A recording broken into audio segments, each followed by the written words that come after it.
Olá, você do futuro que se dispôs a ouvir este áudio.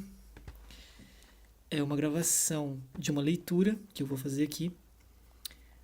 E eu escolhi o livro Metafísicas Canibais, do antropólogo brasileiro Eduardo Viveiros de Castro. Esse livro foi publicado aqui no Brasil pela falecida Cosac Naif e pela N-1 Edições. Mas ele foi publicado primeiro na França, em 2009, sob o título de Metaphysiques Cannibales. E ele carrega o subtítulo Elementos para uma Antropologia Pós-Estrutural. A ideia é ler o livro inteiro, não agora. Agora eu pretendo ler apenas o primeiro capítulo. Eu já digo de antemão que não sou um especialista nem em antropologia e nem na obra do Eduardo Viveiros de Castro. Aliás, esse áudio faz parte de uma forma de estudo também. E como eu estou um pouco acostumado com leituras mais de filosofia, que também para mim não são fáceis, mas essa leitura de antropologia, que apesar de ter muita referência filosófica, é completamente nova para mim. Então, também isso foi um dos motivos da escolha, que torna interessante assim estar entrando nesse terreno, nesse território dessa forma. Então eu vou pular aqui só as notas de edição e agradecimentos, blá blá blá, e vou direto à primeira parte do livro, que é chamada O Antinarciso, e o primeiro capítulo, Uma Notável Reviravolta. Então vamos lá. Certo dia, formei o desígnio e esbocei o desenho de um livro que, de algum modo, prestasse uma homenagem a Gilles Deleuze e a Félix Guattari do ponto de vista de minha própria disciplina. Ele deveria se chamar O Antinarciso, da antropologia como ciência menor. Seu propósito seria caracterizar as tensões conceituais que atravessam e dinamizam a antropologia contemporânea. No entanto, já desde a escolha do título, os problemas começaram a surgir. Logo me dei conta de que o projeto flertava com a contradição, uma vez que o menor descuido retórico de minha parte poderia transformá-lo em mais uma clássica enfiada de bravatas nada antinarcísicas a respeito da excelência das posições nele professadas. Eu vou abrir aqui só dois parênteses, e é uma coisa que eu não vou fazer muito, mas quando ele diz assim que esse livro que ele projeta seria uma homenagem, a partir da antropologia, ao Deleuze e ao Guattari, e esse livro se intitularia O Antinarciso, da antropologia como ciência menor, é uma forma de aproximar esse livro do livro O Anti-Édipo, que foi escrito por esses dois franceses e publicado em 72, que é um livro de filosofia, mas que ele trata com bastante profundidade de assuntos da antropologia, da psicanálise, política, economia, biologia, literatura, enfim, é um livro meio monstruoso, digamos assim, no melhor sentido possível do termo. E quando ele coloca o subtítulo da antropologia como ciência menor, esse menor é um conceito desses dois autores também, do Deleuze e do Guattari, mas não é um conceito que eles desenvolvem no Anti-Édipo. Eles desenvolvem esse conceito num livro que eles escreveram sobre o Kafka, que se chama Kafka por uma literatura menor, e também no Mil Platôs, que é um outro livro deles. Mas, a grosso modo, esse menor não é, ao contrário do que parece, não é uma forma de diminuir, no sentido negativo do termo, a antropologia aqui no caso. O menor, nesses autores, ele é o menor ou minoritário, ele diz respeito mais a uma potência de desvio em relação ao modelo que se estabelece como o melhor, o verdadeiro.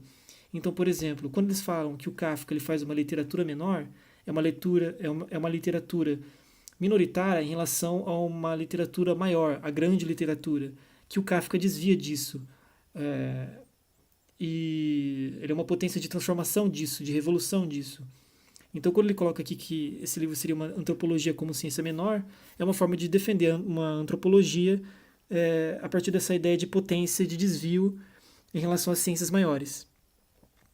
E, e os dois autores, o Deleuze e o Guattari, eles não usam esse conceito só para disciplinas, propriamente, porque eles vão dizer também, o Deleuze vai dizer também, que as mulheres, por exemplo, os negros, as crianças, representam um devir menor, são uma potência menor em relação ao fato majoritário que é o modelo do homem nas sociedades ocidentais, que é o homem branco, heterossexual, urbano, cristão.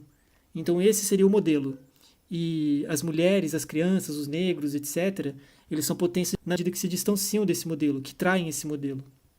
Então é nesse sentido que essa palavra menor tem aqui. Então é um sentido bastante positivo. Mas continuando. Foi então que decidi promover este livro, o Antinarciso, a categoria das obras imaginárias, ou melhor, invisíveis, aquelas das quais Borges foi o melhor comentador e que costumam ser muito mais interessantes que os usuais livros visíveis, como podemos constatar ao ler as resenhas escritas por esse grande leitor cego. Assim, em vez de escrever o livro, achei mais oportuno escrever sobre tal livro, como se outros o tivessem escrito. Metafísicas Canibais é, então, menos ainda que uma resenha, uma sinopse, quase que como um press release desse outro livro, o Antinarciso, que por ser tão insistentemente imaginado, acabou nunca existindo, a não ser precisamente nas páginas que seguem. O objetivo principal do Antinarciso é, eu ia escrever seria, mas tomemos emprestado de minha disciplina a convenção de presente etnográfico. É responder à seguinte questão: o que deve conceitualmente a antropologia aos povos que ela estuda? As implicações da pergunta poderão sem dúvida parecer mais claras se abordarmos o problema pelo outro lado. A questão se torna, assim, as diferenças e as mutações internas à teoria antropológica se explicariam principalmente, e do ponto de vista histórico-crítico exclusivamente, pelas estruturas e conjunturas de formação de poder, dos debates ideológicos, dos campos intelectuais e dos contextos acadêmicos de onde provêm os antropólogos? Seria essa a única hipótese teoricamente relevante? Não poderíamos efetuar uma rotação de perspectiva que mostrasse que os mais interessantes conceitos, problemas, entidades e agentes propostos pelas teorias antropológicas se enraizam no esforço imaginativo das próprias sociedades que elas pretendem explicar? Não estaria aí a originalidade da antropologia, nessa aliança sempre equívoca, mas a miúde fecunda, entre as concepções e práticas provenientes dos mundos do sujeito e do objeto? A questão axial do Antinarciso é epistemológica, ou seja, política. Se estamos todos mais ou menos de acordo para dizer que a antropologia, embora o colonialismo constitua um de seus a priori históricos, está hoje encerrando seu ciclo kármico, é preciso então aceitar que chegou a hora de radicalizar o processo de reconstituição da disciplina, levando-o a seu termo. A antropologia está pronta para assumir integralmente a sua verdadeira missão, a de ser a teoria prática da descolonização permanente do pensamento. Mas, pensando bem, talvez não estejamos todos tão de acordo assim, pois não falta quem ainda acredite que a antropologia é o espelho da sociedade. Não certamente das sociedades que ela pretende estudar. Não somos mais tão ingênuos, ou assim pensamos, mas daquelas em cujas entranhas foi engendrado seu projeto intelectual, isto é, as nossas próprias sociedades, a nossa civilização. Sabemos da popularidade que desfruta, em certos círculos, a tese segundo a qual a antropologia, congenitamente exotista e primitivista, não passa de um teatro perverso, no qual o outro é sempre representado ou inventado, segundo os interesses sórdidos do Ocidente.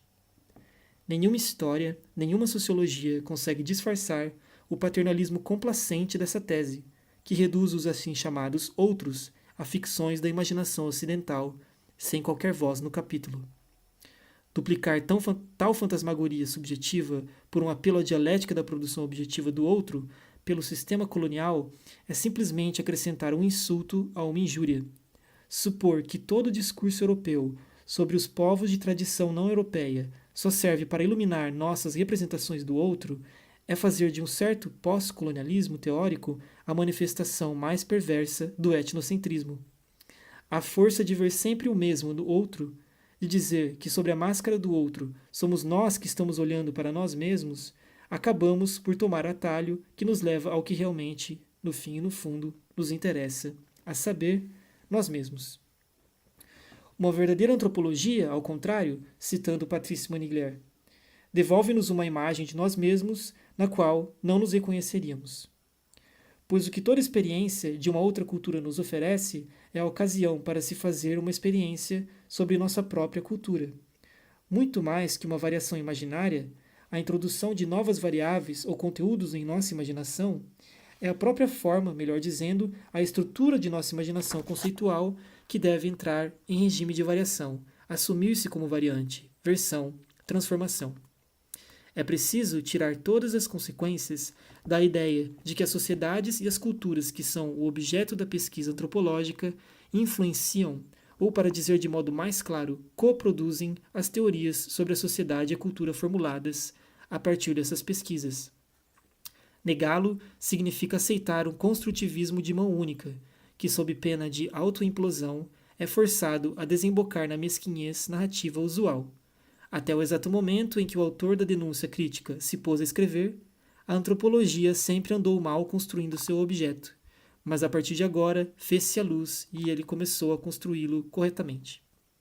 De fato, quando nos debruçamos sobre as leituras que foram feitas do Tempo e o Outro, de Fabian, e de seus inúmeros sucedâneos, nunca se sabe se estamos testemunhando mais um acesso de desespero cognitivo diante da inanidade da coisa em si, ou mais uma manifestação da velha taumaturgia iluminista, em que o autor crítico encarna a razão universal chegada para dispersar as trevas da superstição. Não mais a superstição dos indígenas, evidentemente, caminhamos, mas aquela dos antropólogos que precederam no tempo o autor crítico. Para maior engrandecimento do novo antropólogo, assim, a desexotização do nativo por ele ardentemente professada, nativo que deve ser resguardado de qualquer outramento, othering, isto é, de qualquer caracterização antropológica que não faça dele um espelho no qual nos reconheçamos, costuma ser apanhada por uma agressiva exotização condenatória do velho antropólogo de algumas décadas atrás, verdadeiro monstro, no melhor dos casos, vítima de ignorância, arrogância, preconceito e hipocrisia.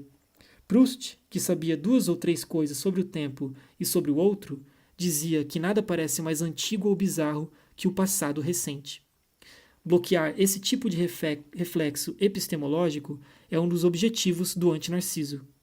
Mas, para realizar essa tarefa, a pior coisa que se poderia fazer seria submeter a antropologia a uma relação servil com a economia ou a sociologia, obrigando-a a repetir em um espírito de emulação obsequiosa as metanarrativas da modernidade, disseminadas por essas 2 ciências administrativas, esses saberes de Estado, cuja função principal parece ser a recontextualização repressiva da prática existencial de todos os coletivos do planeta nos termos do coletivo de pensamento, do analista, para empregarmos o útil conceito de Ludwig Fleck. A posição aqui sustentada, ao contrário, afirma que a antropologia deve permanecer ao ar livre, no grand dehors, que é o seu elemento natural, cultural, melhor dizendo, que ela deve aperfeiçoar-se na arte das distâncias que ela sempre praticou, permanecendo alheia às crispações autoirônicas da alma ocidental. Se o Ocidente é uma abstração, sua alma definitivamente não é. Que ela deve se manter fiel ao projeto de exteriorização e estranhamento da razão, que sempre a empurrou insistentemente, muitas vezes a sua própria revelia, para fora da alcova sufocante do mesmo. A viabilidade de uma autêntica endoantropologia, uma antropologia de nós mesmos, aspiração que está hoje na ordem do dia da agenda disciplinar, por múltiplas razões, algumas até razoáveis, depende assim, crucialmente, da ventilação teórica favorecida desde sempre pela exoantropologia, uma ciência de campo, no sentido que realmente interessa. O objetivo do anti-Narciso, portanto, é ilustrar a tese segundo a qual todas as teorias antropológicas não triviais são versões das práticas de conhecimento indígenas. Essas teorias se situam em estrita continuidade ontológica em relação de transformação estrutural, portanto, com as pragmáticas intelectuais dos coletivos que se viram historicamente em posição de objeto relativamente à disciplina. Trata-se aqui, ali no livro que comentamos, de esboçar uma descrição performativa das transformações do discurso da antropologia, que estão na origem da interiorização da condição transformacional da disciplina enquanto tal. Isto é, o fato teórico bem entendido, de que ela é uma anamorfose discursiva das etnoantropologias dos coletivos estudados. Tomando como exemplo, por assim dizer, mais à mão, as noções ameríndias de perspectivismo e multinaturalismo, seu autor é um etnólogo amazonista, a intenção do antinarciso é mostrar que os estilos de pensamento praticados pelos povos que estudamos são a força motriz da disciplina. Uma consideração aprofundada desses estilos e de suas implicações, em especial do ponto de vista da elaboração de um conceito antropológico de conceito, deve ser capaz de mostrar sua importância na gênese, ora em curso, de toda uma outra concepção da prática antropológica. Uma nova antropologia do conceito que contra-efetue um novo conceito de antropologia, nos termos do qual a descrição das condições de autodeterminação ontológica dos coletivos prevalece absolutamente sobre a redução epistemocêntrica do pensamento, humano e não humano, a um dispositivo de recognição, classificação, predicação, julgamento, representação. A antropologia, como ontografia comparativa, tal é o verdadeiro ponto de vista da imanência. Aceitar a oportunidade e a relevância dessa tarefa de penser autrement, para dizer como Foucault, o pensamento e pensar outramente, pensar com outras mentes, é comprometer-se com o projeto de elaboração de uma teoria antropológica da imaginação conceitual, sensível à criatividade e à reflexividade inerentes à vida de todo coletivo, humano e não humano. Assim, o propósito do título original do livro que descrevemos é o de sugerir que nossa disciplina já está redigindo os primeiros capítulos de um novo livro-manifesto que seria para ela como que seu anti-Édipo. Pois, se Édipo é o protagonista do mito fundador da psicanálise, nosso livro propõe a candidatura de Narciso ao posto de santo padroeiro ou demônio tutelar da antropologia, em suas duas versões, a científica e a filosófica, obcecada como esta sempre pareceu estar pela determinação do atributo ou do critério fundamental que distingue o sujeito do discurso antropológico de tudo aquilo que não é ele, isto é, que não é nós, a saber, o não ocidental, o não moderno, o não humano. O que os outros não têm, afinal, que os constitucionais não modernos e o capitalismo e a racionalidade? O individualismo e o cristianismo? Ou, mais modestamente, a maneira de Jack Goody, a linguagem escrita e o dote de casamento?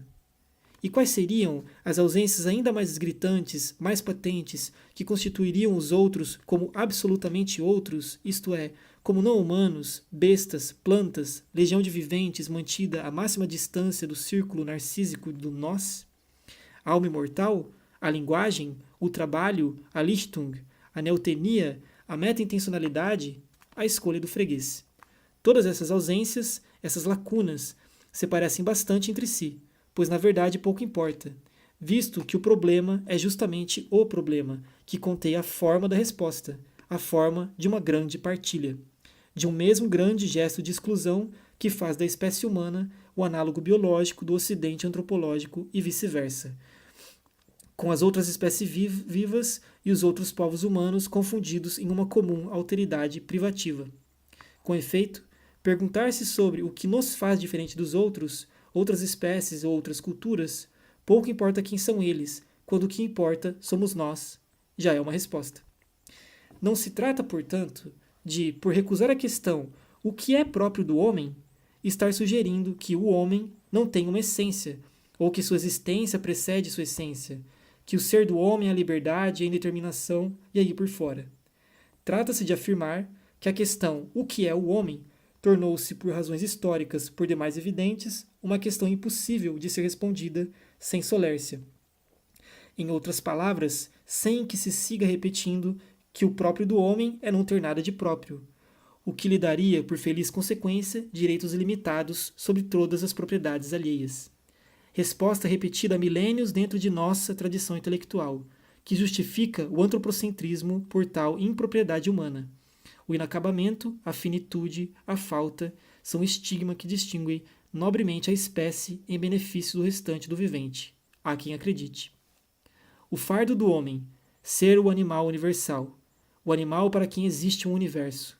Os não humanos, como sabemos, mas como diabos o sabemos? São os pobres em mundo. Quanto aos humanos não ocidentais, é-se discretamente levado a suspeitar que, em matéria de mundo, eles são, na melhor das hipóteses, apenas modestamente aquinhoados. Nós, só nós, os europeus, somos os humanos completos e acabados, ou melhor, grandiosamente acabados, os exploradores destemidos de mundos desconhecidos, os acumuladores de mundos, os milionários em mundo, os configuradores de mundos. Como se vê, a metafísica ocidental é a fons de teorigo de toda espécie de colonialismo, interno e intraespecífico, externo interespecífico e, se pudesse, eterno, intemporal. Mas o vento vira, as coisas mudam e a alteridade sempre termina por corroer e fazer desmoronar as mais sólidas muralhas da identidade.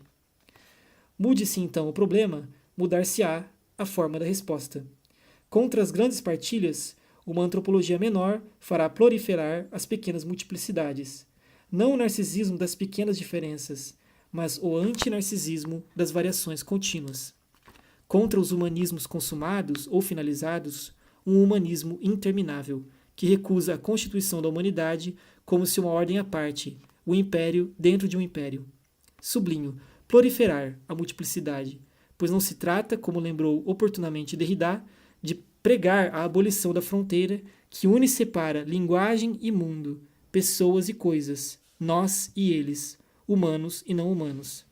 As facilidades reducionistas e os monismos de bolso estão tão fora de questão quanto fantasias fusionais, mas sim de irreduzir e imprecisar essa fronteira, contorcendo sua linha divisória, suas sucessivas linhas divisórias paralelas, em uma curva infinitamente complexa. Não se trata, então, de apagar contornos, mas de dobrá-los, adensá-los, enviesá-los, irisá-los, fractalizá-los. Eis o que gostaríamos de dizer um cromatismo generalizado, citando Deleuze-Guattari. Cromatismo, notem bem, é assim com o vocabulário consagrado por Lévi-Strauss, ainda que, ou justamente, transmutando-lhe os valores que se escreve o programa da posteridade do estruturalismo.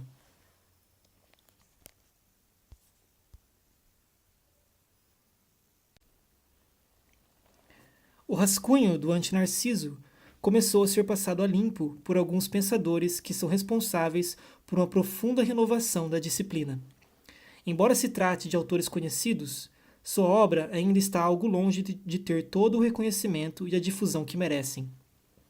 Até mesmo, sobretudo, para o primeiro deles, em seus países de origem. Referimos-nos aqui ao antropólogo norte-americano Roy Wagner, a quem devemos a noção de antropologia reversa e a elaboração da vertiginosa semiótica da invenção e da convenção, ou ainda o esboço visionário de um verdadeiro conceito etnológico de conceito. A antropóloga britânica Marilyn Strathern, a quem devemos, naquele que é provavelmente o estudo antropológico mais influente do último quarto de século, a desconstrução-potenciação cruzada do feminismo e da antropologia, bem como as ideias-força de uma estética indígena e de uma análise indígena, que formam como que as duas partes de uma anticrítica melanésia da razão ocidental. Ou ainda, a invenção do primeiro modo de descrição etnográfico rigorosamente pós-malinowskiano. Outro parênteses aqui, essa obra que ele está falando da Marilyn Strathern, ele coloca no rodapé aqui, é um livro de 88 chamado O Gênero da Dádiva. Continuando. E ao filósofo francês Bruno Latour, a quem devemos os conceitos transontológicos de coletivo e de ator-rede, o movimento paradoxal de um jamais ter sido moderno, e o reencantamento antropológico da prática das ciências. A estes vieram se juntar, mais recentemente, muitos outros colegas que evito nomear, uma vez que seria impossível fazê-lo sem cometer injustiça, por omissão ou comissão. Mas bem antes de todos acima, nomeados ou não, já havia o incomodamente incontornável Claude Lévi-Strauss, cuja obra monumental tem uma face voltada para o passado da disciplina, que ela coroa, e uma outra para o seu futuro, que ela antecipa. Se Rousseau, no dizer desse autor, deve ser visto como fundador das ciências humanas, então, de Lévi-Strauss ele próprio se deveria dizer que não só as refundou com o estruturalismo, como as infundou, indicando o caminho para uma antropologia da imanência, caminho pelo qual, como Moisés conduzindo seu povo a uma terra prometida, cujo esplendor ele jamais contemplaria. ele talvez não tenha realmente ousado avançar.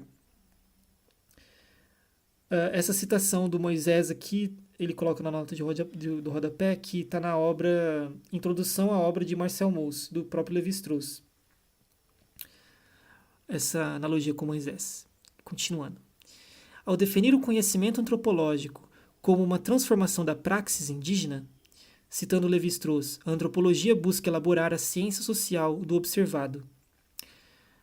E 10 anos depois, ao definir as mitológicas como o mito da mitologia, Lévi-Strauss estabeleceu as balizas de uma filosofia por vir, marcada positivamente pelo selo da interminabilidade e da virtualidade.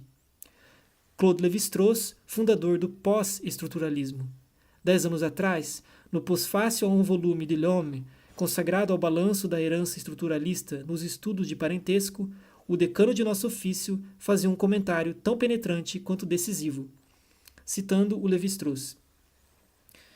Abre aspas. É digno de nota que, a partir de uma análise crítica da noção de afinidade concebida pelos índios sul-americanos como ponto de articulação entre termos opostos, humano e divino, amigo e inimigo, parente e estrangeiro, nossos colegas brasileiros tenham vindo a extrair o que se poderia chamar de uma metafísica da predação. Dessa corrente de ideias resulta uma impressão de conjunto. Quer nos regozijemos, quer nos inquietemos, a filosofia está novamente no centro do palco antropológico.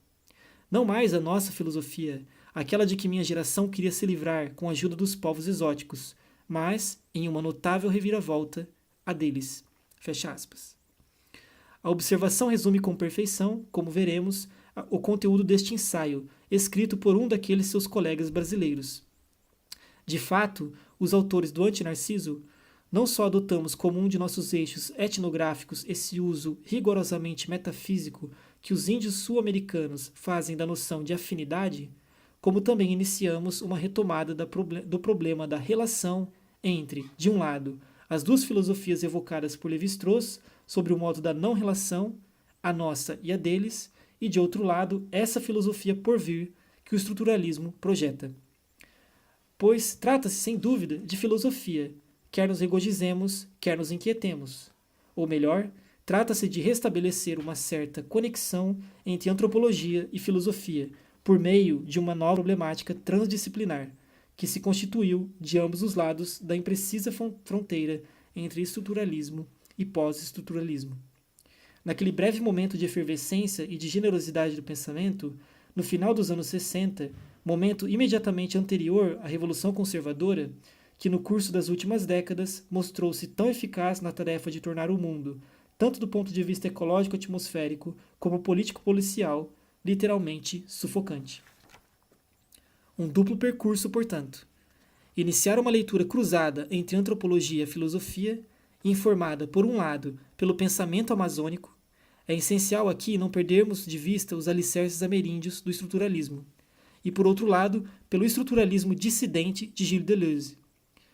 O destino visado é duplo. Ele também aproximar-se do ideal de uma antropologia enquanto exercício de descolonização permanente do pensamento e propor um outro modo de criação de conceitos que não o filosófico, no sentido histórico-acadêmico do termo. Mas trata-se mesmo, e apenas, no final das contas, de antropologia sociocultural, a disciplina de Morgan e Taylor, Boas e Mauss, Malinowski e Lévi-Strauss. A intenção desse ensaio é prospectiva antes que nostálgica. Ele aspira a redespertar alguns possíveis, entrever algumas saídas que permitam à nossa disciplina imaginar para si mesma, enquanto projeto intelectual, um desenlace outro que, sejamos ligeiramente dramáticos, a morte por asfixia. Esse é o fim do primeiro capítulo. Eu vou ler, não agora, mas um próximo áudio que eu pretendo gravar será o segundo capítulo, que fica mais interessante, eu achei. É que esse primeiro capítulo, como deu para perceber, ele é mais uma abertura do texto, mostrando uma certa posição em relação à antropologia desse livro. E no capítulo 2, que é o perspectivismo, os autores já começam a apresentar, o Viveiro de Castro começa a apresentar os conceitos pensados a partir dos índios amazônicos. Então o negócio fica mais quente. Mas, por enquanto, é isso.